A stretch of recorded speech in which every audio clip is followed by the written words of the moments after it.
Hello, in this video we're gonna check the measurements of a Beko drying machine.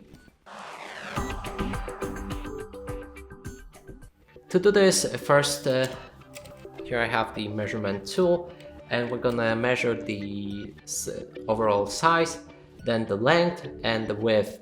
So let's start with the width, and it is 60 centimeters.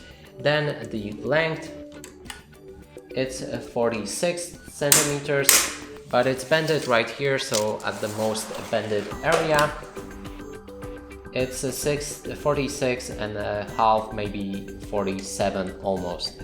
And then when it comes to the size, keep in mind that you can adjust it on the legs, so there's actually a bit that you can change. And here it is, around 85 centimeters. And that's it for this video. Hope you like it. Please consider subscribing to our channel, leave a like and a comment below.